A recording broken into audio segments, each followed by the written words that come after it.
Happy Monday, my degenerates. What's going on, gamblers, fight fans, UFC and MMA fans all around the globe? Welcome back to the Die Hard MMA podcast. Let's get straight on into it. I get to wear my favorite shirt in the entire world. We are rocking the Die Hard stimulus check, the baby blues. We got the money chain out today. We're coming off of UFC Mexico, and we're coming off of a win, most importantly. Oh, I talked about it last week. I talked about it all last week. Your boy has been on the struggle bus in 2024. It's been a tough uphill battle, and I have not been getting the dubs. We're like 1-4 in the first 5 events of the year. Felt bad, man. Felt really, really bad. A nice little much needed +6 unit victory here at UFC Mexico. Feels good. Feels good. Feels better to be back on the show in gear off a dub. That's the best thing I could absolutely ever ask for. What is up, everybody in the chat? I see my guy Mushroom MMA already in here first thing in the morning. As always, Dix Insider with the OnlyFans fade warning way ahead of time, making sure we all are aware and no. Thomas Botto coming in here. And actually, Thomas, you were asking if Yoel Alvarez is on the card or not. I just saw that they announced, looks like he is no longer on the card, and his opponent, Ludovic Klein, will be remaining on the card with a short notice replacement, however. So we're not going to lose that fight. That's not one that we'll really break down or talk about today because I have not had the time, obviously, to look into the short notice replacement opponent, and I didn't research the fight between the original two competitors because it really sounded like it was falling off. So definitely have not looked into that one there. But we've got a gross infection. We got Jay in here. We got Chicago Cubs fan.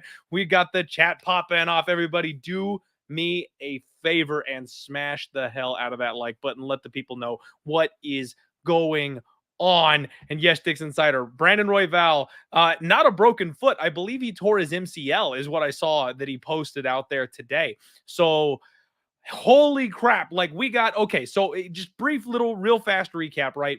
We got in live on Brandon Royval +340.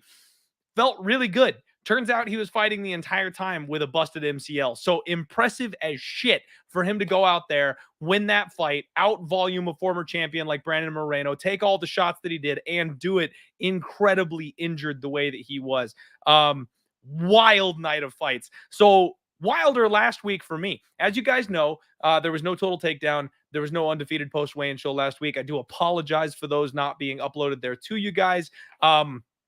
We lost a family member last week. So, we lost Linky Boy over the holidays, and we lost a mother-in-law over the weekend. So it's been a tough go here on the family side of things on my part. Maybe a little something to do with why my results have not been as good as maybe they should be. It's been tough sledding here. She's been in the hospital battling for like the last 8 months straight, you guys. I mean, it's been a long, tough battle, and she finally lost it. So unfortunate, but hey, not to be crass, the show must go on, right? Like we're back at it. Gonna take some time. That one's gonna sting for a little bit, spending a lot of time with family, but we're absolutely here. I'm just more than happy to announce that we are done with the Daniel De Silva, Edgar Chairez.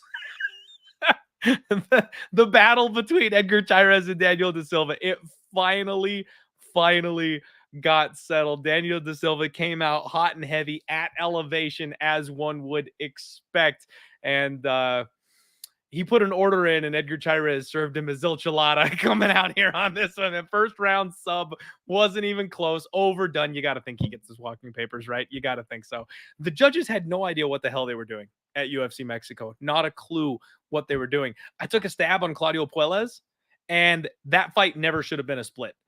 The dude didn't throw a punch. He landed takedowns. He got the dominant positions I wanted for the sub. Didn't do a single bit of damage. So Faraziam should have ran away with that when I don't even know what the judges were thinking. Somebody actually scoring around for him. And then they robbed, absolutely robbed the wrong people. Like you would think they would give like the hometown nod to like the Mexico guys, right? Well, no, they give a greasy split to Felipe Dos Santos, who guys, I had a parlay with Felipe and I scored that fight for Victor pretty cleanly. We have to make a note that the next time the UFC goes back to Mexico, they do not like the grappling. They do not like the grappling whatsoever. And that's something we need to be mindful of with the judges in Mexico. But then Jesus Aguilar gets like a similar situation, right? Where he does almost nothing when compared to what Mateus Mendonca does. But because Mendonca's grappling and Aguilar was, I guess, throwing a little bit more, they gave him the decision. Wild, just absolutely wild night of fights. Brian Ortega comes home for us. The over in the main event comes home for us. Didn't get the round 3 sprinkle with Sam Hughes. Feel bad that she lost that fight, but she was just severely outgunned and unfortunately was facing somebody with much more speed and athleticism. But hey, her movement looked really good. She actually avoided a lot of the shots coming her way from Jasmine Horegi. At any rate, folks, big show, big show for everybody tonight. It is an absolute dumpster fire of a card, but you guys know sometimes those are where you find those little chinks in the armor. You find the best betting opportunities. They can be money makers for us. But I got to start the show off with an announcement. I teased a little bit of an announcement at the top of, not at the top of the show, but online. When I posted this thing, put it up in the description. I teased I've got some news here for you guys this evening, and it's time. It's time. Guys, I have to say, first and foremost, thank you. Thank you to all of you. Thank you to each and every one of you that has supported me on this run. Thank you to Pub Sports Radio for having been with me and hosted me for all of these years. We've been together for a long time, and this has been our home. And I couldn't be happier. The personalities here at Pub, the friendships I've built, the relationships that I've made, the support that we've all had with each other, it's been nothing short of phenomenal. I have a wonderful, amazing new opportunity. And the Die Hard MMA podcast is moving to the home of fight. I'm not going anywhere. We're not retiring. We're not hanging up the gloves. But folks, Home of Fight is a brand new channel. We've got some backing with some big-time UFC fighters, Derek Brunson, Gilbert Burns, Gil Melendez. They're all involved.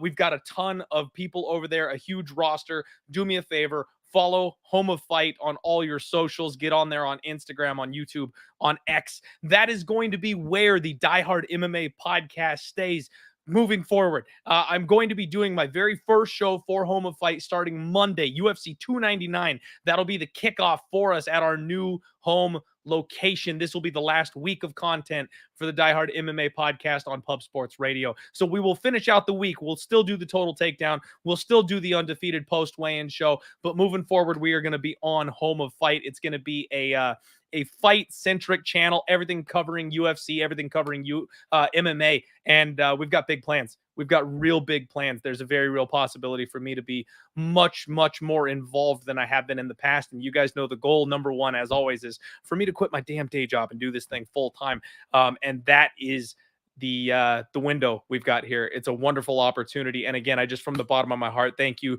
to Jeff, who's been the captain of the ship here at Pub Sports Radio. Everything's been amazing and wonderful. And thank you to Jimmy the Bag, somebody who I've worked with for years and years. I brought him over to Pub Sports Radio, actually. It was me that got Jimmy the Bag over here. But, you know, all the boys, all the guys on the Saturday fight nights and things like that, I will always be a member of Pub Sports Radio. I'm telling you guys that. So you'll still see my face on this channel from time to time. I'll still do some crossovers. Maybe I'll jump on for a live stream. We will absolutely be doing some stuff moving forward. Pub has a very, very special place in my heart, so I'm not leaving. I'm not throwing up the double birds on my way out the door. This is not one of those situations, but I'm very, very excited about what is coming in the future for me. So thank you all very much, and I just ask you one more favor. Help me spread the word. See, and this is why we're doing this here. Chicago Cubs fan, are you still going to be on YouTube?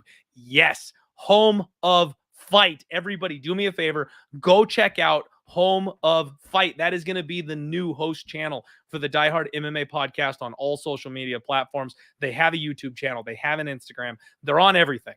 That's going to be where we are at, and I need you guys to help me spread the word, because for the first couple of shows, obviously, people are going to be lost. People are going to be trying to find the show, and they won't be able to locate it, so we need to help them out, and spreading the word is going to be the best thing that we can do. Absolutely. Absolutely. All right. Hey, yes, I am. I love it. The haters are back full-blown in the chat as well. Coming off a winning week, so fuck you. All right, everybody, I have brought in the big guns as always. I have the best guest roster in the damn game. Y'all know that at this point. We have none other than the man himself, Aaron Bronstetter, breaking down this fight card with us. Aaron, my friend, thank you for being so patient while I rattled off the big news at the top of the show. How are you doing today? What's up, dude? Thank you for having me. Congrats on Home of Fight. I actually have been meaning to speak with Maddie about it because I saw that you guys were launching a new venture, and I always love seeing startups in MMA, people that are going all in and trying to create new ways of covering the sport. So I'm gonna have to chat with him, and maybe I'll see him in Miami next week. But excited to see what you guys have planned and what's cooking. Saw that you guys already have a pretty solid following online, so happy to see that you guys. That they've added yourself to the fold, because, of course, we know how good you are at what you do. Thanks a ton, man. I appreciate that. That really means the world. And thank you for sharing your time with us this evening. Love having you to talk fights, and it's always good to go back and forth with you here on these things. I hope you get out there. You'll have to say what's up to him for me. I should have planned ahead, knowing UFC 299 was going to be in Florida. I should have got my ass out there. That's an oversight on my part. It would have been fun to hang out with everybody down there in Florida. I could use the tan. Well, you're in Arizona, aren't you? I mean, just go outside. I am. The problem is in Arizona, it gets too hot to go outside. You would think that we'd be all out here sunbathing all the time, but instead we get like one or two perfect months in between, winter and summer. Right now, actually, it's beautiful outside. But as soon as it gets hot, everyone else is sunbathing on the beaches, and we're like, turn the AC up as high as it'll go. I'm locking the doors, batting the hatches. I'm staying inside. Well, I mean, Florida's pretty hot next week, so I'm looking forward to that as a Canadian. Although the weather here has been really solid, I will say. It felt like a spring day today, and we're in like the end of February, where it's usually the most miserable. So we've had a really lucky winter so far. Lucky, or perhaps climate change. Who knows? But either way. I would love to visit Canada one of these days, man, but I don't know how you survive the snow. The cold all the way around here would just kill me. Oh, we're not cold year round. We're actually pretty good we have like, I'd say 8 months of good weather, something like that. Maybe 7 months of good weather. It's not terrible. Like if you go out to Vancouver, there's not much snow and it's not that cold, but it rains for like 6 months of the year and it's just great. And that, I don't know how they do that. Like shout out to guys like James Lynch and Spencer Kite that they're able to like live in those conditions. But I couldn't. Yeah. I like my seasons, so that's why I like living here. I hear you. All right, well, folks, we are going to get right on into this. Sorry about the early preamble, but we're excited. And Aaron, thank you again very much for joining us. We're excited to have you. If you guys don't know who Aaron Bronstetter is, you're living under a rock, but do me a favor and check him out if you haven't yet. Before we kick this off, one last thing. Aaron, how did you end up doing with your picks and plays last week? I think it was kind of a mixed bag. I was on the opposite side of one play as you. I thought that we were going to see a finish in the main event, but we did not. So I had that parlayed with round two, just to get the price down, just a little bit with round two of that Sam Hughes fight, which was pretty much a lock because that fight's starting round two. Just kind of eats away at the price just a little bit. But otherwise, I think I did okay. I'm trying to remember exactly what else I had off the top of my head. You were with me on Puelles, unfortunately. I was with you on Puelles, yeah, and the darts didn't hit, sadly, but I did like Zellhuber, and he did well.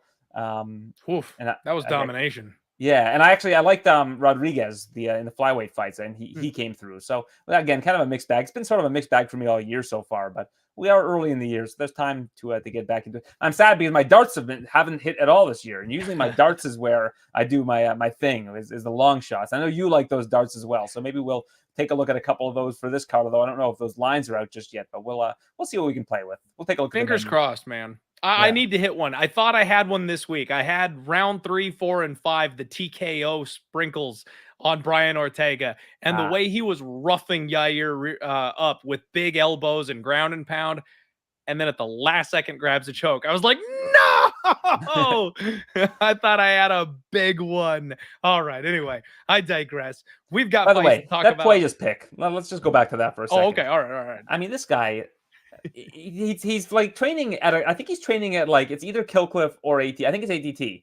And like, hasn't fought in like a year and a half. And we see like no improvement in the guy's game. I was just It's like, so weird. I was so disappointed because I know that he's training with good guys. And that was kind of what my pick was predicated on, is like, he's got a year and a half under his belt at a good camp. I also saw that he was training with Diego Lopez. Like, what are we doing here? The guy's not throwing any sort of, like, not doing anything offensively in the whole fight that would get him any sort of love from the judges. It's just painful to watch. I mean, he's in mount, and he's not even throwing strikes when you're in mount. I don't know. I was disappointed in that. I like Claudio Puelles, and I'm finally was sold on the guy before the Dan Hooker fight. Like, it took me a while because I was like, I don't know. This guy's kind of getting these victories that you could chalk up to, like, not, you don't want to say fluke, but like, you know, he's opportunistic at the right times. And I thought, you know, this guy's coming along. He's getting better. We're seeing like progression, but I was very surprised at what we saw on Saturday. I'll just leave it at that. I felt the exact same way. He's like best friends with Jesus Pinedo. Those of you who know the 2023 PFL champion, Jesus Pinedo, and I could not be higher on that kid. I've gone to war with him several times, cashed in big, and you just see his improvements fight over fight over fight. And it's like, man, how can you be best buds and training partners with a guy like that and not add a single wrinkle to your game? I very much like you, man. I expected improvements, and that's a lot of what that bet was based off of. Hey, he's already got this. He's good at this. Now, if he just adds this, he's going to be a beast. And he was like borderline ranked before the Hooker fight. And I just thought it was a total like recency bias, because Fares Ziem was doing a good job of stopping takedowns. He's looked better, but I was like, well, you know, I don't know if the line should be this wide. He was like minus 215. And I just thought to myself, this guy's been training at a great camp for a year and a half. He probably learned a lot from that loss to Dan Hooker, and just seems like he laid an egg on Saturday, and it was disappointing. Yeah, very much. Hopefully he corrects it. I'm sure we'll all fade him next time, and then he'll get the win. Of course, he'll get another. People fading him for a while, right? Like where he kept winning those fights, he kept rolling along, and it was like, okay, well, one day, you know, it's just not going to go well, and I don't think anybody got that spot. So. Yep. Oh, good times. All right, man. We do this to ourselves. It's the gambling life for us. All right. First fight of the night, man. We've got Christian Leroy Duncan, CLD himself, taking on Claudio Ribeiro. And this is going to be an absolute banger, man. They know how to curtain jerk at the UFC these days. This fight is going to be an absolute blast for us to start off. Ribeiro is 11-4. He's 1-2 since coming off Dana White's Contender Series. He is coming off a KO loss to Roman Hopilov, who just took an L in his last fight, but nonetheless has looked really good in his last couple, not counting the melting of Fluffy Hernandez there. Long, lanky arms, big looping power punches. He's very heavy on his feet. He looks for those one at a time kind of big pot shot power shots. If he can't get to his opponent, he will like recklessly leap in to close the range. He does also fire from the hip, and he leaves his face complete wide open, and that's what got him in the last fight against Hopilov. He just had no defense whatsoever. Never saw the kick coming. Stiff as a board, doesn't fight moving backwards very well. Duncan is almost the exact opposite. 9-1, 2-1 in the UFC so far. He's coming from Cage Warriors, and he's got a big frame. This guy's got a big body for the weight class. He's got this strange, creative, flowing striking style, throws spinning back fist, lots of feints. He is fast, really fast. Solid power, 7 wins by KO. Good knees and elbows in close. He showed off a really improved clinch game against Dennis Talulian. Those big old step-in elbows he was cracking them with basically every time they got close to each other. The one thing I don't like is that he kind of spins away from people. Like, if he overcommits on something, he turns his back and will like completely turn his back and spin away from his opponent. And I think somebody somewhere is going to catch him and grab him. Not this time, I don't think, but somebody eventually will make him pay for that. He'll have a 2-inch reach advantage over Claudio Ribeiro. And the chat already has kind of figured it out for this card here, Aaron. There's a lot of chalk. This is a very chalk heavy card. And we've had back-to-back weeks where it's just been favorites. Like, underdogs are a premium right now in the UFC. And eventually that tide will turn. So it's terrifying that we have so many big price tags this week coming into this fight card. Duncan is minus 265 at this point. Claudio is plus 215.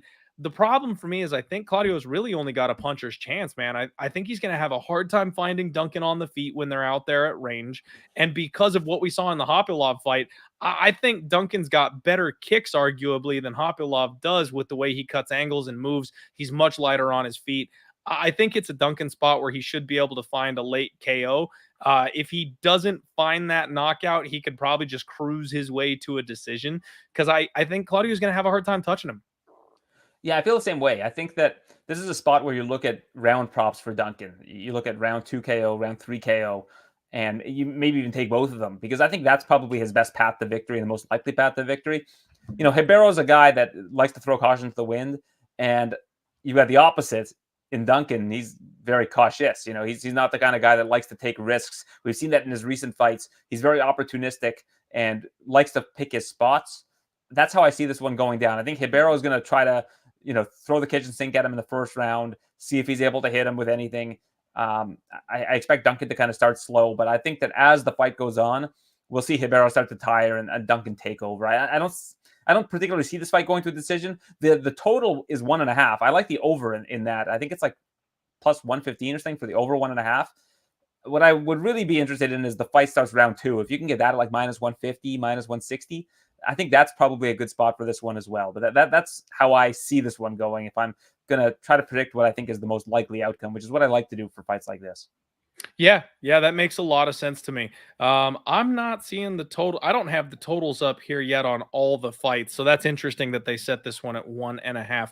I mean, it does make sense with the way we've seen Ribeiro tend to fight over his career, but I'm with you. I think CLD kind of likes to take his time, and he'll wait for that opening. He won't exactly rush it, so I do think it'll end up going up and over. So definitely with you in lockstep there. Man, it is good to have the chat back. We've already got 112 live viewers. Aaron, thank you all so much for being here. Jared TG says, had to rewind to hear the news. Loves Pub Sports Radio. Will absolutely subscribe to the new channel. Watch the show wherever you take it, Jared. That's what I'm looking for. Thank you so much. And that's what it's all about. We're not looking to have everybody abandon ship on Pub Sports Radio. Obviously, they still have some of the best free content for betting you'll find on the internet, especially if you're looking for some of the other sports as well. So make sure you guys still hang around and support my boys here at Pub Sports Radio. Franco disagrees with us. He likes the under 1.5. So very interesting there. All right. And Dixon, my guy, saying smash the like. Appreciate you. And I love the ball shag face there on the profile pic there, Dixon. That's incredible. All right. Next fight up, we have got Loik Radzhabov. He is taking on Abdul-Kareem Al-Selwady. And I had to do some digging here on this one, Aaron. This is one where I know Loik, but I really wasn't too familiar with Abdul-Kareem. And I really had to do some research on this kid. Abdul-Kareem, 15-3. He's just 28 years old. Looks like he's training out of Fortis MMA, and he is coming off of Dana White's Contender Series. This will be his UFC debut. He's got a very compact frame. He looks extremely powerful, very fast jab, real nice footwork, man. Cuts beautiful angles when he's working his boxing and stays behind that nice quick jab. Looks like he's got good cardio, keeps up a real good pace. He catches kicks well. And when he gets on top of people, he is dominating from that position. He's got great ground and pound, but it looks like he's kind of opportunistic with that. He's not always able to get the takedowns that you would hope to see from somebody with that kind of a game plan. You go back to his Dana White Contender Series fight, and it was really weird. He won that fight, but he was just unloading empty volume. He landed 90 out of 264 attempts in that fight. Aaron, that's a 28% accuracy. That's like Ricky Turcios levels. Like, that's one of the worst. Brandon Roybal level from this weekend. Yeah, no disrespect. Exactly. The guy emptied the clip. We had like 585 attempted strikes. I know that absolutely unreal 500 attempted strikes. That guy's a legend. Anyway, but for this kind of a situation, like, they've got his stats up, and 4.6 significant strikes per minute. That sounds great, but at 28% accuracy, it's not doing a whole bunch for you. Real weak competition, as always with these Contender Series guys. They kind of try to worm their way up to the UFC level real quick and easy if they can, and then face the real guys once they get up here. And it's our turn to figure out whether or not they're legit or not. His opponent, Loik Radzhabov, 17-5-1, just 1-1 in the UFC in his 2 fights here. He's training out of Kill Cliff. Looks like there's going to be a couple of them here on this card.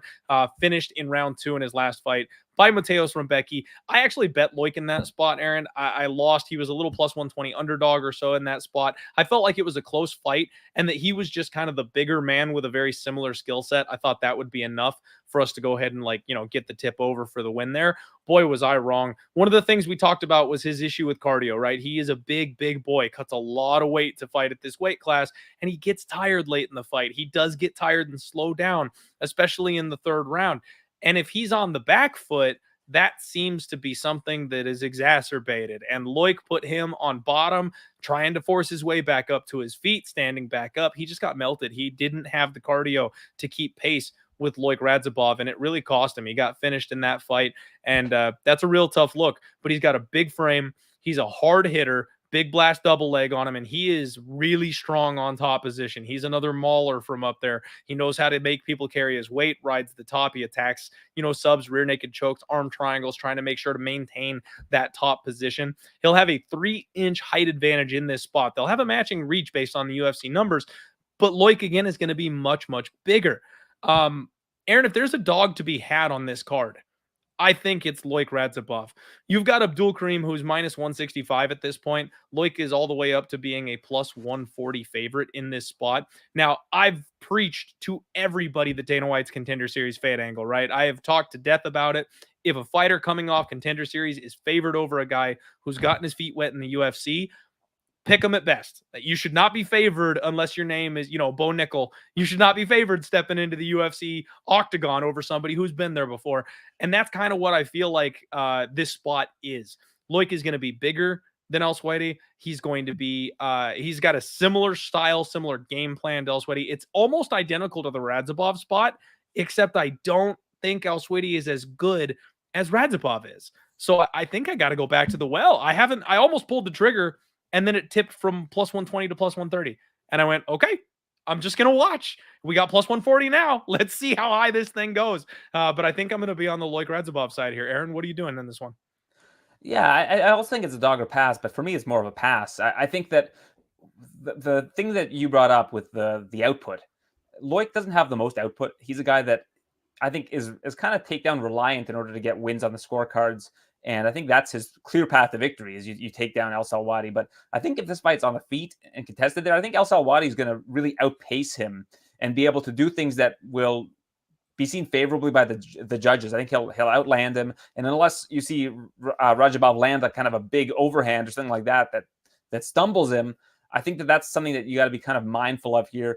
Al-Selwady trains a good camp, like you said, Fortis MMA, and he's fought on the regional scene at Fury FC, which I think has good talent. He was a big underdog against Hardwick on Contender Series and came through in that spot and actually looked very good. And I think Hardwick is a guy that a lot of people felt was a UFC caliber fighter. I believe he's a double champ in Cage Warriors, if I'm not mistaken. And that was a big upset. So I'd be a little bit hesitant to pull the trigger on Radzhabov, but I also certainly wouldn't be putting down minus 170 or whatever it is for this particular situation. The over 2.5 is also kind of juiced up to minus 160, but I do think that over is more likely than under in this particular fight. Kind of a pass for me. But when we're looking at fights like this, sometimes it is good to go in kind of the opposite of what a total is, because I think that there's not a whole lot for the people that, cap these to go off of when it's somebody who hasn't really fought this sort of level of competition before. So this is just kind of a total pass for me. Where you like to fade the Contender Series coming off of a win as a favorite, I kind of like to wait and see before I pick my spots in those situations. So I'm going to take a step away from this one. And I do agree with you, dog or pass, but for me, it's a pass. Okay. Fair enough. Fair enough. Man, it looks like BetOnline does have some of these prop numbers up so we can kind of pick and poke and take a look at them early while we do this. Looks like fight does or doesn't go the distance is minus 130. No is plus 100. So I expect a 2.5 total here on this one when it hits most of the stateside books. What's got me a little bit interested would be either, like you mentioned, Al-Selwady by points, plus 185, or you can get Loik Radzhabov by sub at plus 900. I think that 900 would get me a little enticed on the submission prop here for my guy, considering how aggressively he attacks those spots. And like I mentioned, just kind of the empty, hollow volume. It's one of those things where Abdul-Selwady might be able to go ahead and, kind of fake his way to a decision by just being the more active guy. But I think the bigger power shots coming from Loik and hopefully in the small cage in the apex would help him get those top grappling positions, things of that nature. Last note on this one here, Aaron, for me, is that it looks like Loik Radzhabov opened up minus 175. And now bookmakers can be wrong, they absolutely can be. The market will tell them when they got it wrong. But the fact that this thing went from minus 175 opener to being almost entirely flipped, minus 160, minus 165 the other way. I don't know. For me, I'm tempted to tell the market to kind of fuck off and say I disagree. I agree with the opener. I think the bookies had it right. And I think at some point this week, you guys will see me lock in a bet on Loik Radzhabov. Yeah, I always like to see that as well. When you see that kind of line movement, sometimes you go against it because you're getting good value compared to what the opening line is. But it also kind of worries me at times. Like, is there something that I'm missing here? But I like I said, I think the dog, it is kind of a dog or pass situation on this one. Fair enough. All right, man. I like it. Let's get going. I'm going to have to. I love the haters being back in full swing here. Only Fights fan said they opened the chat back up. Word on the street is he was losing so bad. They only wanted supporters to chat. Smart move by Pup. So that's good. That's funny. But when we locked down the chat, by the way, I was knee deep in my 80, almost 100-year unit winning run, baby. So you got to fact check just a little bit, but fun. You just didn't want people to pad your ego. That's why you shut the chat down. Exactly. They can't let it get to your head. Could not get any bigger. That's next fight up. You've got Javid Basharat, the Snow Leopard, returning, taking on Aiemann Zahabi. And this feels like, Aaron, I don't know what goes on behind closed doors at the UFC when they're matchmaking these guys. I don't know how those conversations go, but I've got a feeling this went something to the extent of, bro, what do we have to do to get rid of Aiemann Zahabi? Fuck it. Give him Javid Basharat. Like, Javid will take care of business. This dude is 36 years old, training out of TriStar, fights once almost every other year. Like, he fights once a year. And they threw him to Draco Rodriguez, fully expecting the kid to come out here and handle business, and he gets plastered in round one. They give him Ricky Turcios, a guy who should be able to easily outvolume him coming off of Dana White's Contender Series. He should be able... Nope, he gets decisioned and looks awful. And then they give him a Richie Lung, fight ready, a guy that kind of needs a bounce back, get right, even money. Nope, bombs on him in round one. Like... Zahabi just keeps doing the damn thing. He's on a 3-fight win streak. 2 of those wins coming by finish. He's got 5 wins by KO. And I guess I underrated his power. That's the thing that I thought Aiemann Zahabi was kind of, well, I didn't think. He is a little on the low volume side, but I never thought his power was anything to write home about. Him being the first person to ever KO Richie Lang was something that I never saw coming. I had a big bet on Richie Lang that night because that was my whole breakdown was this guy is too durable to get cracked by freaking Aiemann Zahabi. Boy, was I wrong. And so we've got 14-0, undefeated, 28 years old, Javid Basharat, training out of Extreme Couture. And they're like, just please go end him. And I can't say that I'm going to argue with this minus 500 price tag, Aaron. Javid has really kind of taken the UFC by storm. Crazy well-rounded. He's a grinder. The IQ is through the roof. He does whatever it takes to win. If there's no finish, he doesn't push it. If he can take you down, he will. If he can jab you to death, he will. Like, this man does exactly what it takes to win the fight every time, bar none. And just 28 years old, sky's the limit for Javid. He's going to have a 1-inch reach advantage here. And I think he's a parlay piece this week. Like, I died on this hill last time and I was wrong. And I apologize if I just mush every single one of your parlays. But I don't think that Aiemann Zahabi hits hard enough to knock out Javid Basharat. I will say it again, live on camera. Clip it if you want. This is going to go viral if he ends up getting bonked the same way the last couple of guys have. But I don't think Javid is getting knocked out by Aiemann Zahabi, Aaron. Talk to me about this fight, man. What do you like, and how do you see this one going? Yeah, so Aimann's won 3 straight. He's been underdog in all 3. But I'm going to clear up a couple of things that you said. So first off, nobody wanted to fight Javid Basharat. I don't think he's ranked still. It's 135 pounds. They say that they call Aiemann Zahabi and say, hey, we're going to give you a new 4-fight deal if you take this fight. So it's not like they're trying to get him a loss. They gave him a 4-fight deal off of his 3-fight win streak so that he can fight Javid Basharat. When he was lined up with Arishi Lang, I reached out to Aiemann. I was like, man, this is a tough fight. He was like, no, it's not. It's not a tough fight. And I was like, okay. Wasn't a tough fight for Aiemann. Got a first round finish. And then in this one, I said the same thing. He told me it was Javid. I go, wow, that's a tough opponent. He was like, I think I could beat the guy. So I'm kind of done doubting Aiemann Zahabi. And I hear you. I don't think that they were trying to get him out of there. They just gave him a new contract in order to take this fight because Javid Basharat's a beast. It's undefeated. Him and his brother are just running through everybody. Parlay piece at -700. It's it's 700 now? It's at 700 now. Oh my God. In the bantamweight division, for a guy who's not necessarily the best finisher in Javid Basharat, we're going to trust the judges with -700. Oh God. It's a pass for me, man. I'm sorry. I can't pay that kind of a price. I do think that Javid more often than not wins this fight. He's undefeated. He's on a tear, but yeah, I can't get behind that kind of a price tag. It's too much for me, in my opinion. I mean, if you want to look for angles, if you want to look for a decision, submission, the problem is Javid can win this fight in a variety of ways, and so can Aiemann, really. If you were to, this is the hardest kind of fight because I think that at -700, you want to find an angle, but every angle is viable. So that's kind of why it's a pass for me, to be honest. I think that the price is too damn high. The rent is too damn high.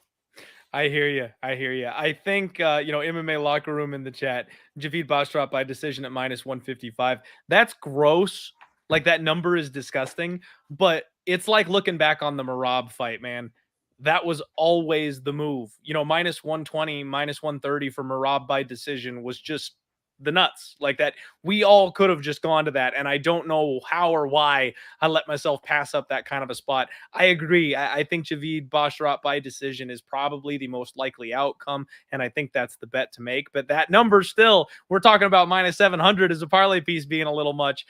The decision prop being -155 or higher is gross, man. I don't want to lay that kind of chalk in this type of a spot. But Aaron, at least if Aiemann Zahabi wins a split decision in this spot, I said he couldn't knock him out. Yeah, well, there you go. I will take it if he loses by split. I hate to look at resumes because Javid, the way he's beating people is so dominant. So, I mean, we can't just say, like, well, he hasn't beaten the best fighters. But Trevin Jones is in the UFC. Oren Kaolon did not belong in the UFC. The guy beat on Contender Series. Tony Gravely's not in the UFC anymore. Mateus Mendonça, we just saw over the weekend, has moved to 125 pounds, so an undersized guy. The Victor Henry fight, they were going basically strike for strike. He outstruck Victor Henry 30-25, and then we had that no contest where the ref told him that he wasn't hurt, and then he had to go to the hospital because his testicle was in his stomach. But otherwise, we haven't really seen him beat. I would say Aiemann is better than the guys that he's beat, in my opinion. Mendonça, it's arguable, but I haven't been super impressed with what I've seen from him since Contender Series. So, wait and see. But I do think that Javid is a really skilled, trains at a great camp. Yeah, he's beating everybody really easily. So, we're going to talk about Umar later on. Umar's wins aren't against the best competition, but it's the way that he beats people. And I have to practice what I preach. I always get mad when you see people not get ranked because they're not beating ranked guys. It's like, well, we need to look at how they're winning these fights. Yeah. If they're beating people that are good fighters and making it look really easy, even if that person's not ranked, we still need to consider ranking them because of how they're winning. Now, bantamweight is super stacked. I'm not necessarily saying you need to rank Javid, but the way that Javid is beating people has been impressive. So this is going to be an interesting one, but at -700, it's a little bit too risky in my opinion. Shout out my guy, Liam Picks Fights. We went back and forth about that on Twitter this week, where it's like, is a finish more impressive than total dominance? And it's like, that's a tough question to ask. You know what I mean? An opportunistic quick finish, if you find your moment and expose it, is that more impressive than saying there's not a damn thing you can do to me for 15 straight minutes? Sometimes dominance is the more impressive route, in my opinion. So, yeah, man, it's I'm excited about the Bash Bros. They're really looking high fight IQ, got all the skills, in a good camp, good training partners. I can't wait to see where they go. And this fight is going to be fun, but it's definitely a step up. It's a test for him. That is for sure. That is for sure. And real quick, Only Fights fans, this will be the last time I acknowledge you in the chat, but I want to set the record straight. He said, hopefully they replace him with somebody who picks better picks and not just trying to go viral. Your fans need a stimmy check after betting off you. And my friend, I post my record publicly. every single month, every single year. I've been here for 5 straight years. And you want to know the numbers? They've never changed. Not once. You know why? Because I keep them and repost them, and I make sure to tell everybody exactly what they are. 2019 plus 19.88 units. 2020, I lost 10.86 units that year. 2021 plus 34.93 units. 2022, worst year of my life, minus 70.84 units. And then 2023 plus 88.61 units. My friend, I am long-term profitable, baby. So the people that have been running with me, I had a horrific year and I'm in the midst of a little bit of downswing, but anybody who's been gambling more than 2 months understands the swings, the ups and downs that come with sports betting. And my backers, they're doing just fine, baby.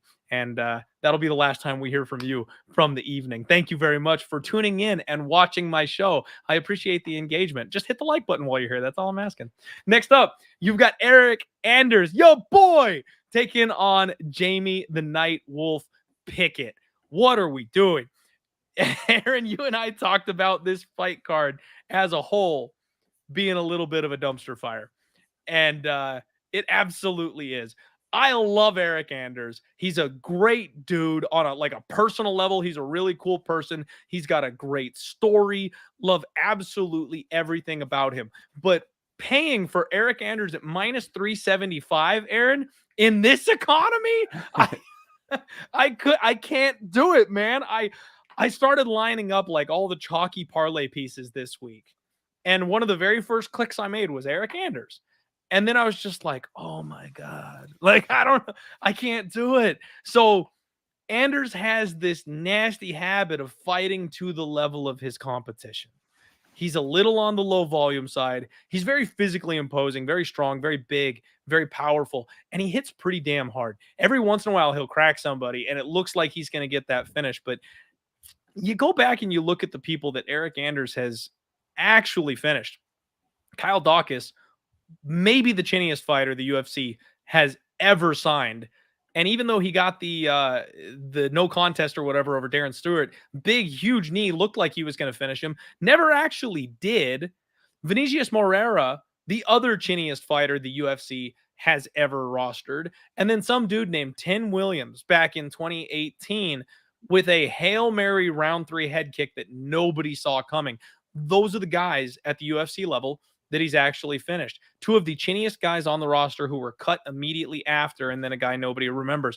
He's been fighting since then fighters who are very respectable, very durable. Andre Muniz, Jung Young Park, Marc-Andre Barrios. Like, these are all great names. These are all fine fighters. But I think the finishing prowess of Eryk Anders is something that's always been a little bit overstated. He's actually more of a decisionator. And like that Marc-Andre Barrios fight, that's some of his best work. You know, going a straight 15 with MAB, keeping pace with him. He looks like he's tired, Eryk Anders, but he has just like that mental fortitude to keep pushing even though he's exhausted. And I do think that's an underrated skill set and ability for him. He's getting older though. He's 36 years old. Jamie Pickett, 35 years old. So, you know, age appropriate type of fight here. He's on a 4-fight skid in this spot. Absolutely should have beaten Josh Fremd. That's the spot where I felt like we buy low. It could not be any lower for Jamie Pickett's price tag. And we took the stab on him against Josh Fremd because Fremd makes some of the most horrific grappling mistakes you'll ever see in your life. And I swear Jamie Pickett has never drilled jiu-jitsu a day of his life, because if he knew what a rear naked choke was, Aaron, he would have finished that fight. But instead he lost a decision to Josh Fremd. And that's the end of my faith. If you're losing decisions to Josh Fremd, I'm completely checked out. I'm completely done. He seemed like a guy who was pretty damn durable. I can forgive him for getting Darce choked against Kyle Dawkins. I can forgive him for getting triangle choked against Bo Nickel. The Dennis Tuliulian KO has me a little bit concerned.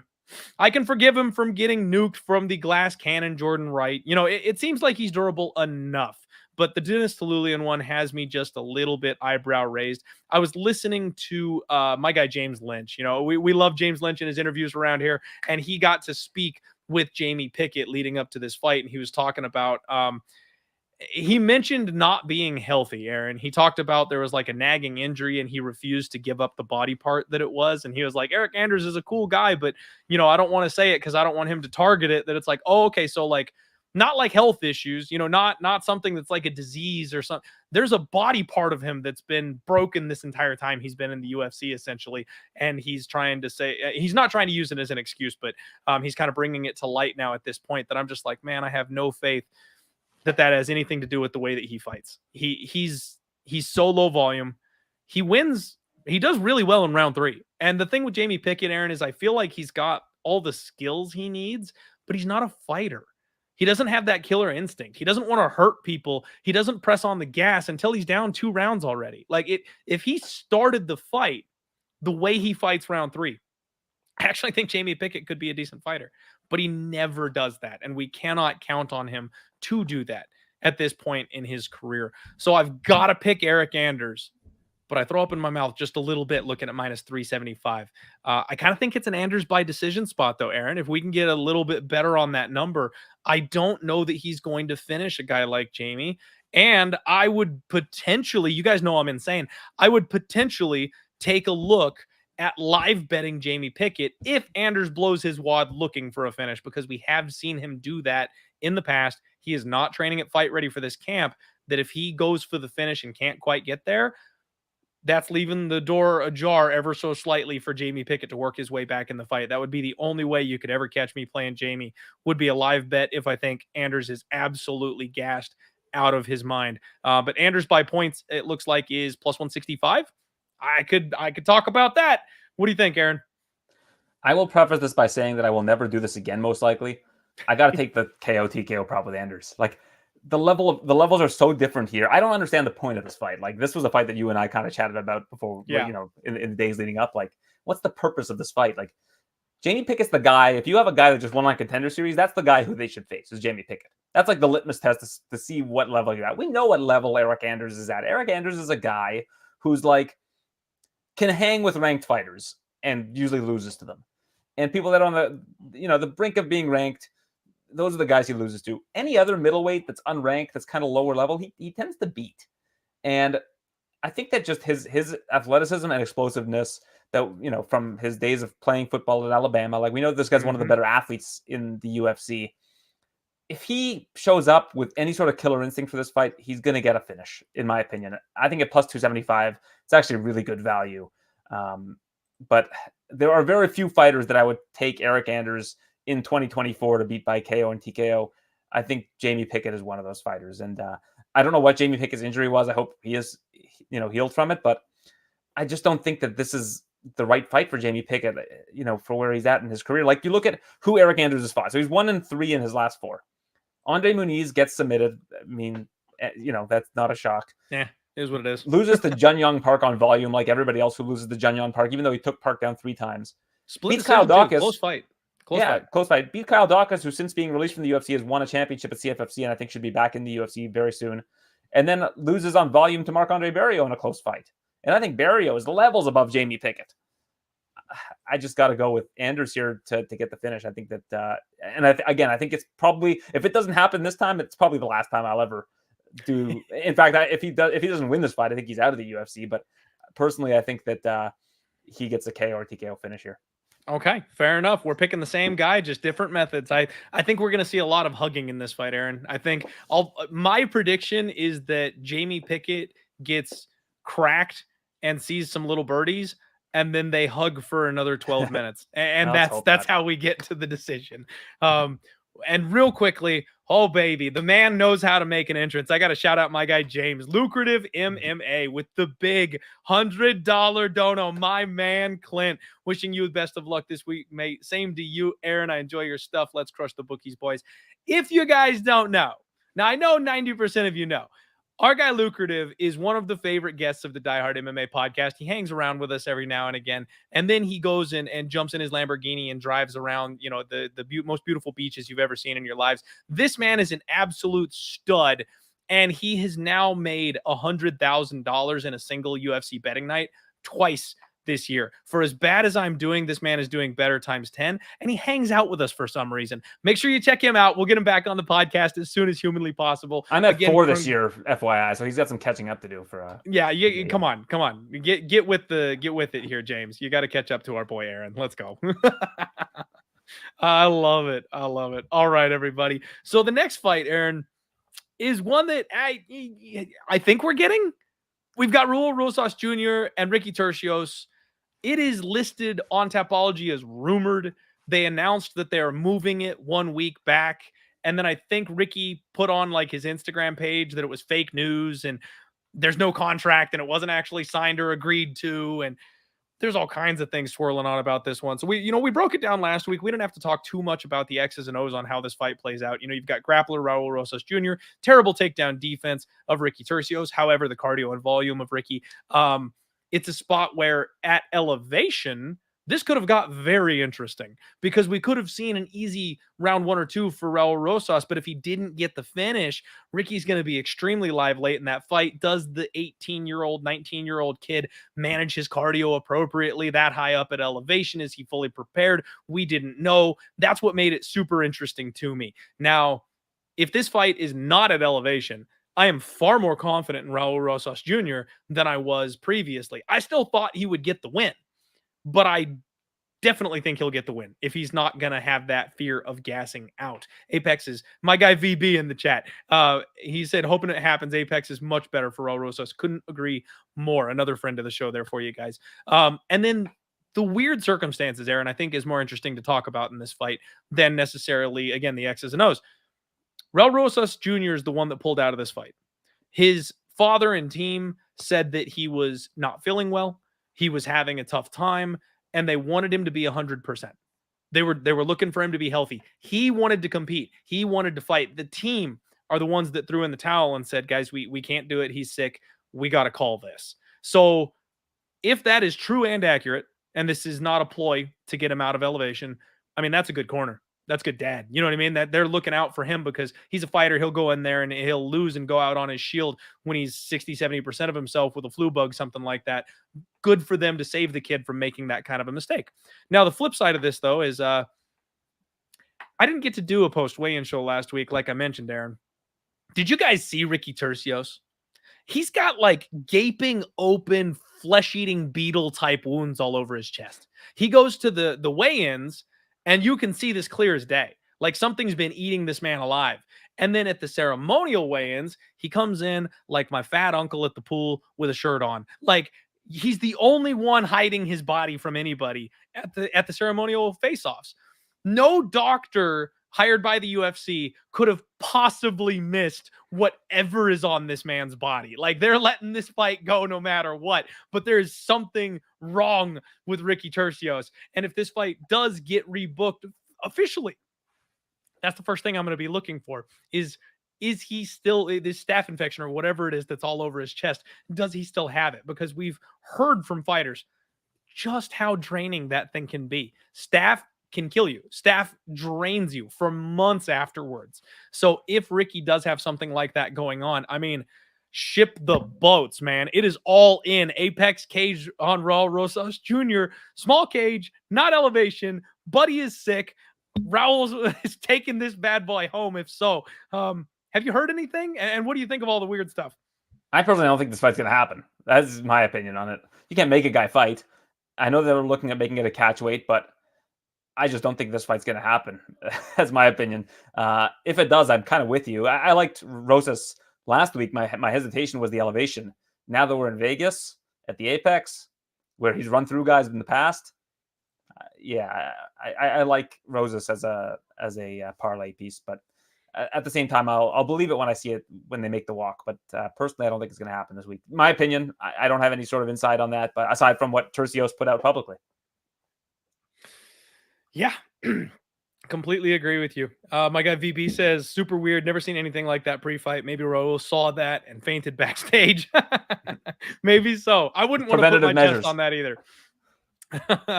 Yeah, I'm with you though, Aaron. I hope they find a way to book it just because, I mean, we're looking at 10 fights right now with the rebooking of the Lukdovic-Klein fight. Kind of a short card. I mean, I'll take anything, but these dumpster fire cards, if they're short, that makes it even worse for me. I'm a fight fan. I want to see people punch each other. So I hope they can make it 11. Give Ricky Turcios just a few extra bucks. Come on, Uncle Dana. Make it happen. All right, everybody. Like I mentioned, short card here for us. Unfortunately, we've only got about 5 more fights to talk about. So, once again, joined by Aaron Bronstetter. Thank you for being here and sharing your time with us. Aaron, everybody, do me a favor and hit the like button. And for those of you who maybe didn't get the early announcement and have tuned in now, just want to go ahead and repeat for the new listeners. This will be the last Die Hard MMA podcast show on Pub Sports Radio. We're moving to Home of Fight moving forward. So if you're missing me next week and you can't find me, that right there is why. Follow Home of Fight on X, on TikTok, on Instagram, on YouTube. That's where we're going to be moving forward. And I'm forever grateful to Pub Sports Radio for everything they've given to me and done for me. We will still do the Total Takedown and the Undefeated Post Weigh-In show this week right here on Pub. But next week I'll be at the new home over at Home of Fight. So please follow me over there and let everybody you know who likes the show know as well, so we can make sure we have our usual crew running next week. Next fight up is my main event. Aaron, this is the fight that I am here for today. My boy Umar Nurmagomedov is welcoming UFC newcomer Bekzat Almakhan, I believe, to the UFC, and I'm sure I am pronouncing that incorrectly. All the pronunciation Nazis in the chat are going to come after me, and I'll get the comments afterwards, but that's fine. That's what we do here. It wouldn't be a show if I didn't pronounce a name wrong. Cousin Umar smash, baby. This is going to be a spot that I absolutely cannot bet because he's a 10-1 favorite. Like, he's blown all the way up to being like minus 1,000 in this spot. And we all know Umar, right? Cousin Umar is the next great champion of the UFC. He's destined for gold. We've already bet the futures. He's going to get there eventually. It's just a matter of time. The kid's striking has come along. He's got natural power. He can out wrestle anybody on the planet. He's big for the weight class. Love this kid. What is there not to love about Umar Nurmagomedov, 16-0, undefeated, 1 inch taller than his opponent here in this spot? But I got to tell you, man, Bekzat is no pushover. He is 17-1. Tall and strong. It looks like he's a pretty damn good grappler himself. He's got nice inside trip takedowns. He's very aggressive from top position. He's another one of these opportunistic type guys. He'll switch between ground and pound and chokes. Just kind of wait for you to make a mistake and slip up and give him something. And then he takes what you give him. This is going to be a little bit of a mirror matchup as far as the styles and skill sets go, I feel like. But I think Umar is just going to be a little bit better and a little bit bigger. I mean, Bekzat's the type of guy that, you know, they feed some poor sap like a Jamie Pickett to this kid. Nobody would take a fight with Umar Nurmagomedov. So he said, okay, screw it. I'll welcome the 17-1 kid to the UFC. And the most interesting part about this to me is Corey Sandhagen, who's just coming off of kind of rehabbing an injury. He has mentioned that he's open to rebooking the Umar Nurmagomedov fight as long as he looks okay here on Saturday. So stakes are high for this one, everybody, because if Umar comes in here, runs through Bekzat, he gets right in the title hunt again, because then he gets to challenge Corey Sandhagen, who arguably is the #1 contender right now. And then that fight becomes very, very interesting to me, Aaron, especially as a guy who's got tickets for Umar to be champion at the end of the year. The one note that I want to make here on Bekzat real quick before I kick it over to you, Aaron, is watching back through some of his tape. Not in his last fight, but the one before that.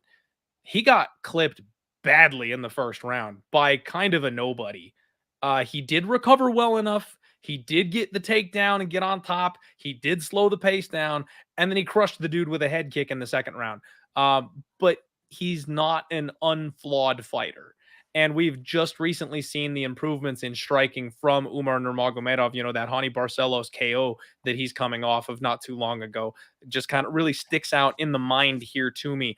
I think Umar's going to look to make a statement in this fight. Umar by sub is plus 160, it looks like. KO is plus 350. He's another one of these guys where, you know, like Brian Ortega last week, I chose KO and I should have just taken the round 3 instead. I feel like you need to take just the inside the distance if that's the way that you want to go with Umar. I don't know enough about Bekzat that, you know, he's only lost once, right? And I believe that was by decision. So Umar by points is probably the most likely outcome, but I think he's going to look for a finish if he can get one, just to make sure he solidifies that rematch booking with Corey Sandhagen. What do you think about this one here, Aaron? Yeah, I mean, if Umar Nurmagomedov is who everybody says he is, and I believe he is, and you know, we hear what his coach says that he's the guy. I think you have to take the inside the distance prop at minus 140 against a newcomer, right? That's what my gut tells me. You can get at that kind of a price. Could it go to a decision? Sure. But this is the kind of thing where if nobody's taking a fight with Umar Nurmagomedov, and this guy is doing it to get into the UFC, I mean, Umar should steamroll him. I mean, that if he doesn't and wins a decision, then this guy's really good and he belongs in the UFC. It's not that he doesn't belong in the UFC already, but he belongs, potentially as a future ranked guy. Like, he could be the goods if he's able to go 3 full rounds with Umar and not get finished. Personally, I think that the minus 140 for Umar inside the distance is the play. I think that he finds a KO or a sub at some point in this fight against a veritable newcomer. Umar has known he was going to be on this card since like December, because this was supposed to be the Saudi Arabia card. And when I interviewed Ali Abdelaziz back in like December, they were like, he was like, Umar's going to be fighting on March 2nd. And I was like, well, what's happening March 2nd? He was like, don't worry about it. So like, this was before they announced that it was going to be in Saudi Arabia. So he's known about this fight for like 3 months. I just don't see how a guy who just took this fight like 3 weeks ago is going to be able to hang with an Umar who's been training for that long and is able to make the walk for the fight. So I got to take Umar inside minus 140. Okay. I like it. I like that we agree. Cousin Umar for the win. And shout out, Franco. You are 1000% correct. That is my bad. How can I forget about my favorite Mexican, Merab Dvalishvili, coming in here as the #1 contender of this weight class? So you're absolutely correct. My mistake. Merab is definitely the #1 guy. But Corey Sandhagen, up until Merab's previous victory, was kind of the guy who probably had the top of the pile and is now getting jumped by Merab taking out Henry Cejudo. What a crazy division this is, Aaron. I love this weight class. So freaking fun. All right. So we both like Umar here in this one. I don't know how I want to play it yet. I'm hoping he finishes. I want the big finish. I want the Corey Sandhagen fight. And Aaron, there's so many people out there who are convinced that Corey Sandhagen is going to do terrible, terrible things to Umar Nurmagomedov, and I can't wait. Book it. Book the fight. Umar is the truth, and you guys are going to realize just how quickly, once he is strangling the life out of Corey Sandhagen in the second round, it's happening, and I cannot wait. I've been talking about it since they booked it the first time. I need that fight to happen, Aaron. I need to be able to be right and prove everybody that Umar is the next king of this weight class. It's happening. I'm not as bullish as you are, but we'll see. I can't wait. I know that's kind of my point, man. Nobody's as bullish as I am, so I need to be correct. It might be best if the fight never happens, so that I can just continue raving about it. Yeah, I was early on the Piotr Jan train, but Umar, I need to see a little bit more against against the Corey Sandhagen, basically. Like if he can mop Corey Sandhagen, it's like, yeah, that could be the champion one day. Like, it's hard to say otherwise. That right there is kind of the point. Like, he needs a tester, right? He's got to have the fight that pushes him, so he actually shows us that he's championship caliber. I believe it's there. I can't wait to see it. All right. Next up, everybody, Matt Danger Schnell comes back here against Astro Boy Steve Erceg. And I am very, very happy to tell you guys that the secret is out. I was one of the people just absolutely beating the drum, Aaron, on Steve Erceg. The UFC has had this guy's name circled for a long time. They've been looking for opportunities and ways to get him into the UFC for a long time, and it just kept on not happening. Astro Boy is 28 years old, and he was scheduled originally to be the Dana White's Contender Series opponent for Clayton Carpenter all the way back in 2023. And that's a spot that was last year. That was last year. That was like 4 months ago. I'm sorry.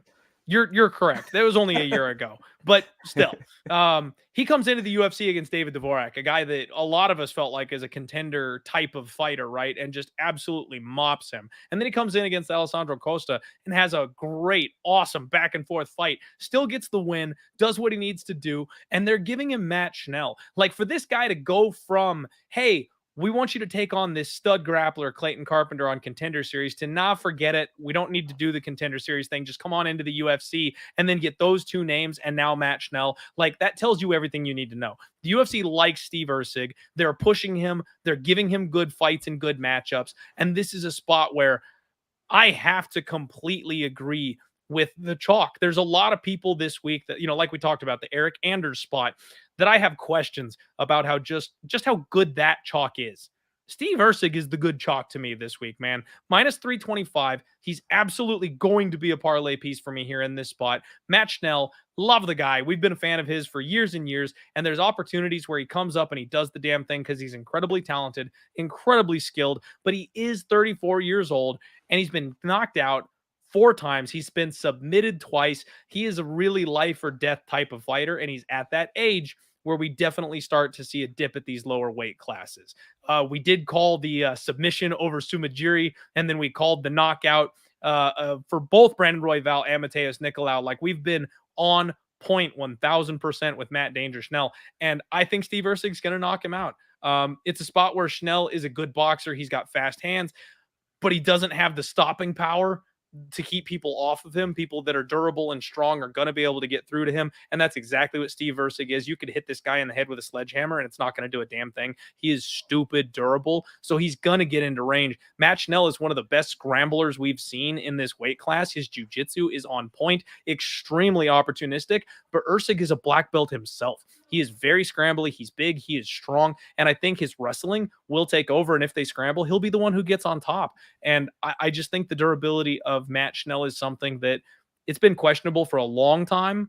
And now it's finally slipping. Like, it's at the point where he's too old. The chin is gone. I like Erceg a lot. And I like Erceg by knockout this week, Aaron. Yeah, I like the Erceg minus 3.5 at minus 155. I think that Erceg is probably the side. And I'm also liking that the over is only 1.5 at minus 125. While I do think Erceg is, the better fighter here, I also know that Erceg is something of a builder. Like, he's somebody who likes to get reads on his opponents and doesn't really go for the kill early on. He has quite a feeling out process from what I've seen.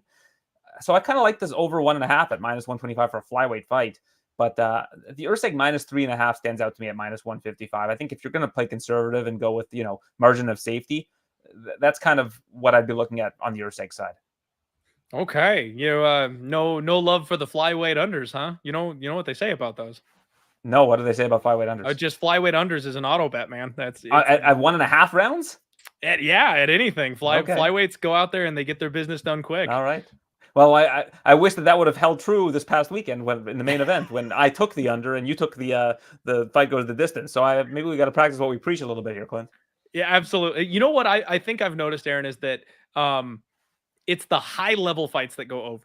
If you're like that mid to lower tier, these guys are killers and they're savages and they'll find the gap in the skill. And that's when the finish comes. And then if you get like the high tier guys, those are the guys that have emphasized defense. Those are the guys that know how to survive. And that's kind of how I've been approaching it a little bit, is that I'm like, okay, we go violence if it's a mid to low tier fight. And then we go over if it's a contender or a championship type of fight. Yeah. Yeah, I can see that. I like what I've seen from Erceg a lot. He's surgical, great high fight IQ.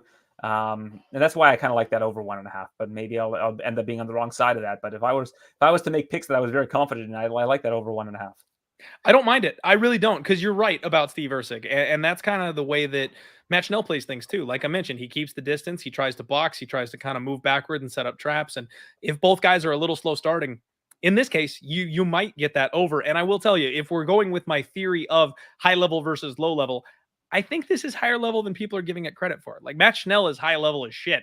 And Erceg, while he's new, is very high level himself. So I think you could be onto a little something there. But I think eventually Erceg will either win in a scramble or even just find the chin on the feet. But he'll eventually put Matt Schnell down, unfortunately.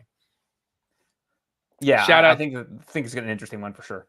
Yeah, for sure, man. Shout out Uncle Weezy. What's up, buddy? Good to see you here in the chat. Everybody make sure you check out Brady, DFS by the Numbers, and Uncle Weezy. They do a show on Pub Sports Radio right here every single Sunday night. And love those guys. Absolutely love them both. They're both regulars here on the show as well. All right. Next up, we have, are we sure we're getting 10 fights here, Aaron? Are we sure? We'll see. It's Alex Perez fight week again, kind of, sort of. 10, man. He is 0-2 with 10 canceled fights. What else can you say? I have talked about Alex Perez for the last 4 years so many times just to come up with nothing. I mean, this guy has blue-balled the MMA community for far too long. I almost kind of can't believe he's still on the roster. I know not all of them were his fault, but most of them were his fault. I really am shocked that the UFC has let him hang around as long as they have. The truth about Alex Perez, though, is that he's damn good, man. He's only 31 years old. He's a very strong grappler. He's got decent striking. He's got good cardio. He's got good pace. He's a bit of a decisionator. I mean, he does have a lot of finishes on his record here, 7 submission wins, 5 KO wins. But he also is a guy that can just kind of grind on you. I think back to the Mark De La Rosa fight where he was just in no danger and he just kind of did what he needed to do and kept working on the kid and got an easy peasy type of victory. The problem for me with Alex Perez, or not the problem, I guess, the opportunity for us with Alex Perez is the 5 submission losses. He is so well known for instigating the grappling exchanges.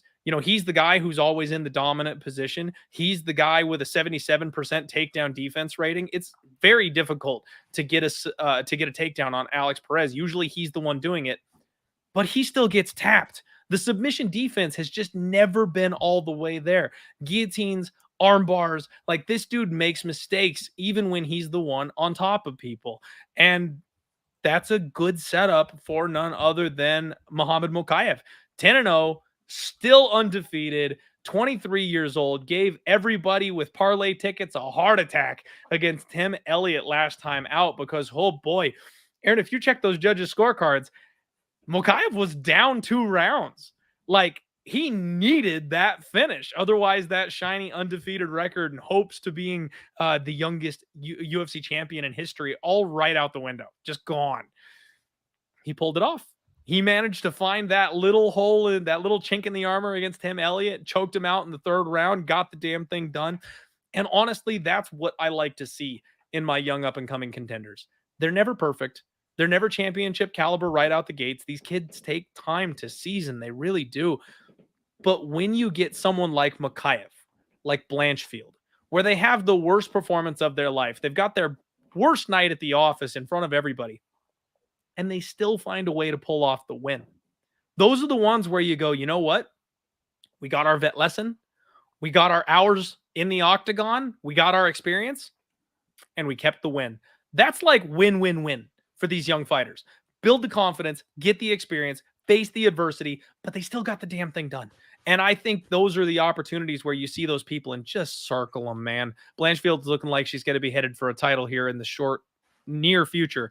And Muhammad Mokaev, he's a guy I expect to be challenging for a title sooner than later as well. He still needs some work striking, obviously. That's a big part of his game. If he was fighting in Mexico, Aaron, he'd probably lose 30-27 because he takes people down and then sits on top of them. And unless he gets the sub, he's done absolutely no damage in that process. If he could just incorporate some ground and pound, this kid would be nasty. But he's got a perfect opponent. They gave him Alex Perez.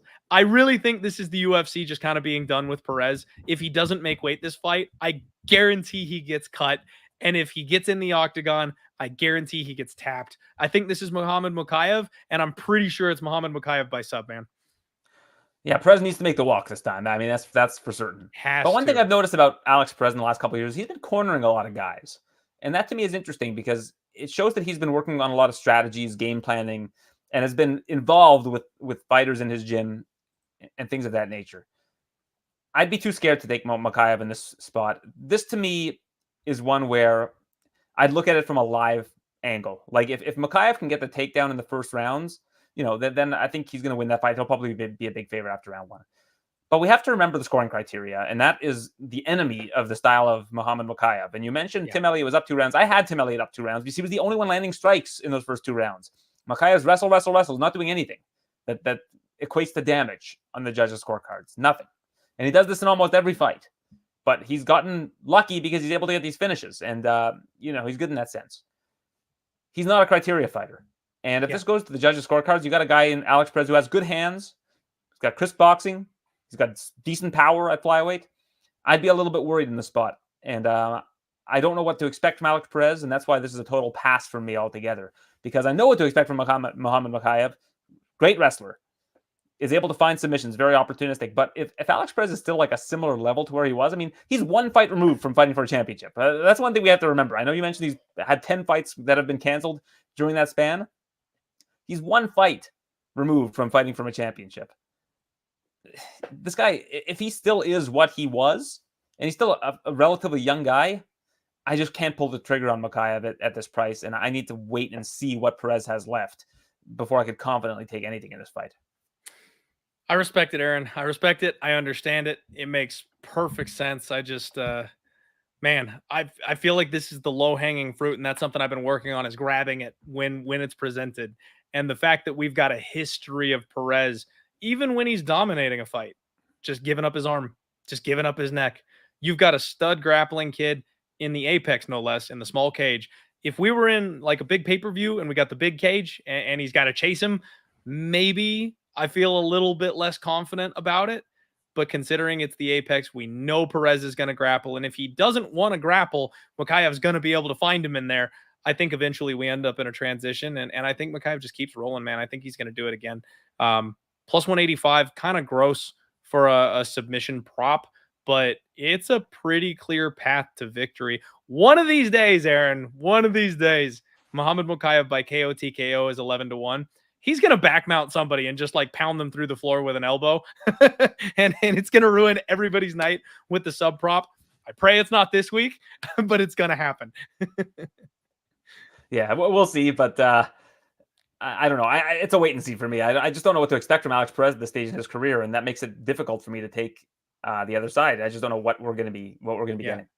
Completely understand. I mean, like you mentioned, though, if he's not that obviously, like a guy that hasn't been in the cage, who's a prize fighter to support his family, you got to do something, right? So like, I'm not knocking him for coaching or anything like that, but if he's starting to sail down that road already a little bit, if he's starting to, maybe coaching is the future a little bit more than fighting, like this one could be over quick. If he's got all these canceled fights and he's not fully committed and he's not there all the way anymore, he could have one foot ever so slightly out the door, and this one could be over early. Mm-hmm. Another thing to look out for, though.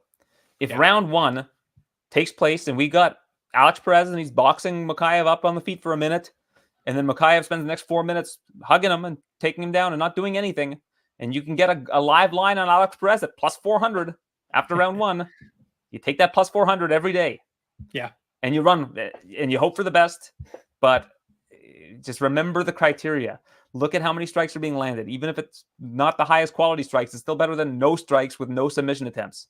So just keep that in mind. Like, these are the spots where if you like to look at live spots, think criteria always. Don't listen to the commentary. Look at what you're seeing and just think in your head.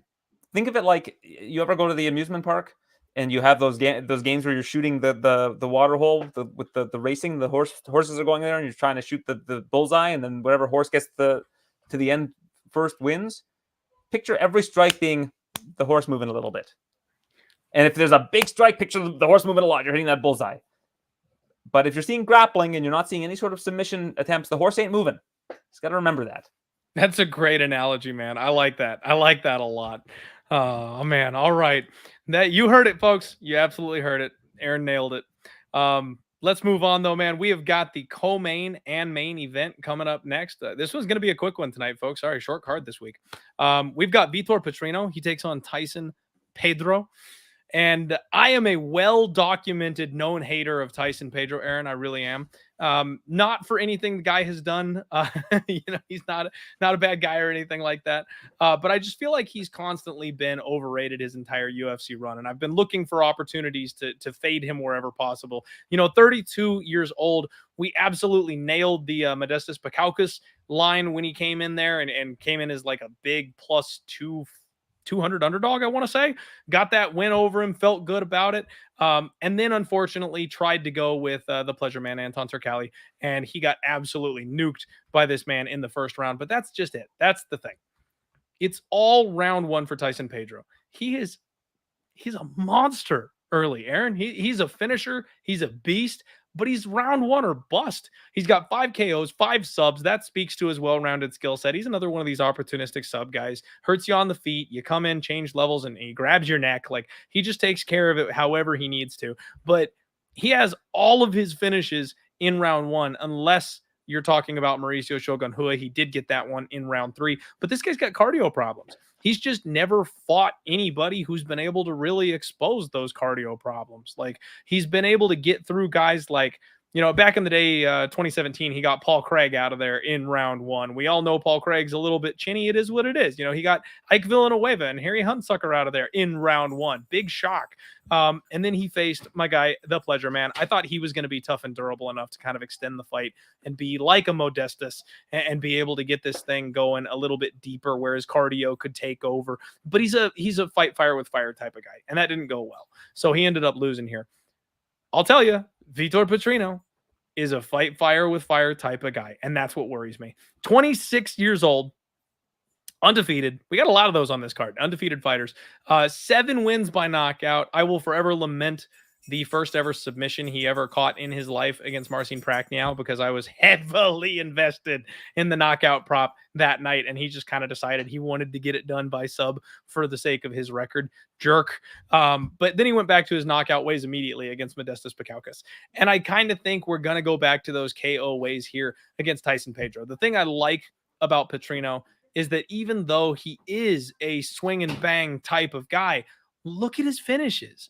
I mean, he beat Anton Turcali via decision, showed off some really clever grappling in that fight. He knocked out Modestus in round 2. He choked out Marcin Prachniow in round 3. He knocked out Rodolfo Bellato on Contender Series in round 2.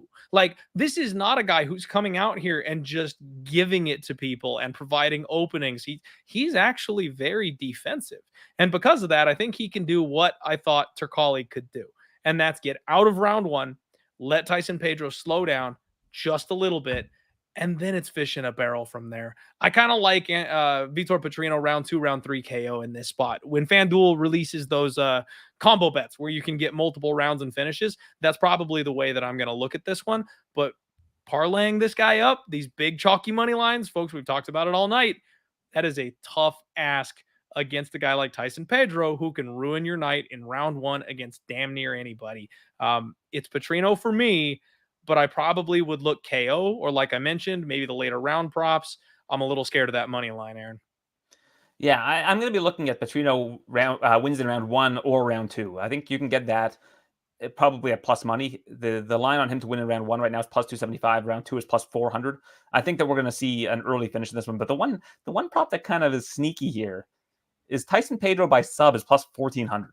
Now I don't know what the jiu-jitsu credentials are of Petrino. He could be great for all I know, but Tyson Pedro is one of the better finishers by sub at the bigger weight classes historically. Like he's a guy that often snaps up those subs. Plus 1400 that's a pretty nice line. Do I think it's going to happen? I don't know. But if you were to tell me what's Tyson Pedro's best path to victory, like is he more likely to get a KO, a decision, or a submission? I don't think submission is that much lower than KO, TKO, which is plus 350, and you got him by sub at plus 1400. Just saying. But yeah. And I mean, I imagine that the plus ones, the round 1 sub for Pedro, let's see if there's a line on that one. That's plus 2000, right? So if you want to start getting greasy and maybe throwing a couple, that's Dart City right there. But personally, I do think that Petrino wins this fight. You look at who Pedro's fought in his first 4 fights back after that long injury layoff, 4 years almost. Ike Villanueva, Harry Hunsucker, probably the 2 easiest assignments he could have gotten in his return. Softest landing possible. Bukauskas on short notice. I was also on the Bukauskas side there at plus 200. And Anton Turcali, again, kind of a soft landing in my opinion. Turcali's, barely UFC level in my opinion. I overestimated him. And no disrespect to the Pleasure Man. So he's had soft landings. I don't think Vitor Petrino is a soft landing. I think that this could be a very hard landing, in fact. So I like Petrino here to win in round 1 or 2. Okay. I like it. We've got Aaron going round 1 or 2. I am going round 2 or 3. I don't hate the 20-1 round 1 sub prop because that might practically be the money line for Tyson Pedro. Because I think you're right. I don't think he's knocking this guy out, but if he hurts him, he could grab something, and that could be the deciding factor. I don't think I'm going to go to that, but if you're one of those value hunters where you got to abuse the number if you see it, I don't mind it. I really don't mind it at all. And we got Mr. Eamon 41 saying Pedro must pay for killing the Pleasure Man. I'm getting my reparations this weekend. I like it. I completely agree. Let's get our money back, and Vitor Petrino can pay us back for the knockout prop when he went for the sub as well last time. All right, everybody. Main event time. Jairzinho, Biggie Boy Rozenstruik takes on Shamil Gaziev. We got heavyweights coming back for the main event here this week. And this one's tough, Aaron. This one's really tough. You have got Gaziev, who is a slight favorite in this spot. It looks like minus 155, plus 130 for Jairzinho Rozenstruik. And I think the problem with Rozenstruik is he can never be too big of an underdog because he's got some of the nastiest power in the weight class, man. Like, he's going to be outgunned. He's going to be too small every fight, every single time. But that doesn't stop him from landing one on the jaw every once in a while and just putting people down and burying them. He's 13-5, 2-4 in his last 6. He's on a bit of a skid here in this spot. And he's really heavyweight Sam Alvey. Super low volume. I mean, he'll throw like 5 punches in a round. When he's in a main event, that works well for him because over the course of those 5 rounds, he'll just wait. He will wait until he finds that perfect opportunity, that perfect spot, and then he'll put everything into one big strike. I've had a little bit of success betting on Jairzinho when you listen to his interviews. And if you get Jairzinho with like a chip on his shoulder, when he's like coming to kill somebody and you know he's going to be aggressive and come forward, I think he's worth a bet at that point because we've seen him do that. The Augusto Sakai fight was the one where he was so angry coming off the decision loss to Cyril Gane, and you could hear it just like spewing venom in all of his interviews. And he came forward against Sakai, and holy shit, it worked. Like, that's, if he would just come forward instead of moving backwards the whole damn fight, he would probably win a little bit more often than he does. And Shamil is relatively a newcomer here in this spot, 12-0, undefeated, made his UFC debut off the Contender Series against Martin Buday. And Buday didn't have an answer, man. That was a wild fight. You know, Buday had finally earned the respect of the betting market, and everybody was super excited about him. And he got hit once or twice by Shamil, and he was like Dunzo a minute into the fight, man. I know it lasted until the second round, but Buday was on life support the entire fight, backpedaling up against the cage, covering up. Like he wanted nothing to do with Shamil in that spot. Shamil is big for the weight class. Of course, UFC stats has them being marked as both being 6'2", 6'2" and 6'4". Now, this is the biggest lie of all time the UFC has ever told anybody, Aaron, is that Jairzinho Rozenstruik is 6'2". My man is like 5'9". So I need to see the weigh-ins. I say it every time when Jairzinho gets up there. They've got him marked at 6'2". Somebody needs to petition the UFC to change that because he's nowhere near that. Gaziev may look absolutely massive in this spot. Not just a couple inches. Like, he could be a whole head taller than this man on Saturday, and I want to see the face-offs. But the issue for me is that Gaziev, even when he was dominating in his last fight, he drops his hands. He does come in and like swing a little bit from the hip, shoulder down. He's not really protecting his chin. And that's the kind of guy that Jairzinho will cover and counter and look for that big looping bomb for. Yes, this guy is a freak. He's huge. He's 12-0. But his best wins are Martin Buday and Darko Stosic. So, like, he's still yet to be tested.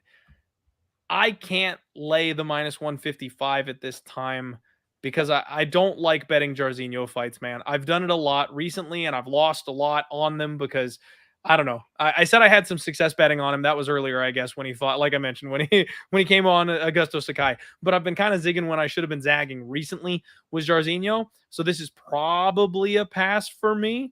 You could get that sloppy heavyweight over 1.5 at plus 160, though. That sounds a little interesting to me here because I don't think Shamil's going to be able to walk Jairzinho down the way he did Martin Buday. The power of Jairzinho is something that'll get the respect of Gaziev. He may have to take his time a little bit more. I don't like this main event, Aaron. I'll be honest with you. I don't have a good feel for it. I don't have a good read on it. Jairzinho is the type of guy that could do one thing or another thing, and you just never know until they run the tape. So I don't think I want to bet on this main event. What about you? Yeah, this is an interesting one. And I had pointed out when this was announced as the main event that Gaziev is the first fighter to have started his career, like professional career, after the Apex show started. So like he started his career after the pandemic started. That's how long he's been competing. He's 34 years old. So he was basically like 30 when he started his pro career, which is very old. But in heavyweight, it doesn't make that much of a difference necessarily. The one thing I would look at is, like you mentioned, the over 1.5 is plus 160. If I can get fight starts round 2 at like plus 110, plus 120, that's probably what I would look at here. I think both these guys are going to mind their P's and Q's. They're going to understand the abilities of the other fighter. I think Rozenstruik is going to look to hit him with the knockout strike early, and I think Gaziev is going to look to take it to the ground. But while Jailton Almeida was able to submit Rozenstruik doesn't have much of a neck. So like you mentioned, he's not as tall as advertised. So I don't think that he's going to be able to get an early sub if Gaziev does get him down. I think maybe he lays on him, roughs him up with some ground and pound, softens him up, and then maybe tires him out down the stretch. But I like fight starts round 2 in this one. That's probably the only thing that I would comfortably wager on in this particular fight. Otherwise, I think, like you said, it's kind of a big question mark. I don't mind that. I don't mind that one bit. And, I was looking at the 1.5 and, that extra 2.5 minutes in the second round, that can kill you sometimes. Oh, yeah. Fight starts round 2. A slightly worse price tag is probably the way to go on this one. I don't mind that look here at all, Aaron. I hate to say it, but again, it's kind of a dog or pass spot for me, man. It's another one where I'm just going to, if I were to bet it, and I'm not saying I'm going to, but if I were, I'd probably have to plug my nose and hope that Jairzinho can get it done over a guy that's unproven again. But there's other spots on this card I'd rather play. Yeah, I'd agree with that. Yeah. Well, folks, a short night. Sorry about that. I know we all are used to being here for about another half hour, but that's UFC Vegas 87 there for you. Aaron, thank you very much for your time. Thank you for hanging out with us and giving some of your insight here on the show this evening. If you've got anything coming up, any interviews, any content, stuff like that, tell the people where they can find you, where they can support you. The floor is yours, my friend. Yeah, you can just go to www.aaron.report for all of my work. I do have some interviews lined up for this week. I'll be speaking to Umar Nurmagomedov, speaking to Aiemann Zahabi. So you can check out those interviews. I've started to post a lot of my full interviews on X, I guess, as the kids call it these days. So you might be, if you follow me there, you'll be able to at least find links to the interviews, if not the entire thing. So make sure you check that out. If that's the place where I'm the most active is on X. So make sure you give me a follow there. And hey, I do need the Instagram followers. So hey, feel free to follow me on Instagram, and maybe it'll get my my ass in gear to start doing more on Instagram. But yeah, Clint, thanks for having me, and congratulations on the big news for you moving over to the fight home of fight. I had it off the top. HOF. All right. Well, you belong in the HOF of MMA cappers. So congrats on all your success, and thank you for having me on this week. I really appreciate it. Thank you so much, Aaron. And guys, seriously, you got to check out Aaron's sit-down interviews. Those are some of my favorite interviews ever. Like, pull up a chair and chat about things. He's really great. Check out his content. Make sure lots of those next week in Miami.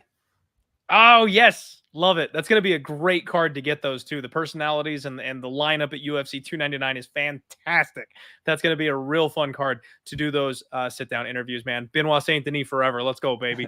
God of War. Folks, that's the show. Thank you so much. Guys, this is my last show on Pub Sports Radio. It's the end of an era. I've been here forever. It feels amazing. Thank you all so much for supporting me this entire time. I ask that you continue to do so. And if you like to be in the chat and you like to hate on me and pick and poke fun at me and called me bald and say I'm bad, come on over to the home of fight, baby. You can keep on coming after me there. I love it. I love you all. I appreciate everybody. Let's kick some ass this week. We got back on track. UFC Mexico was a good card for us, and I want to build some momentum. Let's build the bankroll. Let's get into this going into UFC 299. I've got a good feeling. Watch out for landmines. This should be a chalky card. Of course, we'll be back for the Total Takedown on Thursday, the undefeated post-weigh-in show on Friday. Good luck on all your degenerate action out there, everybody.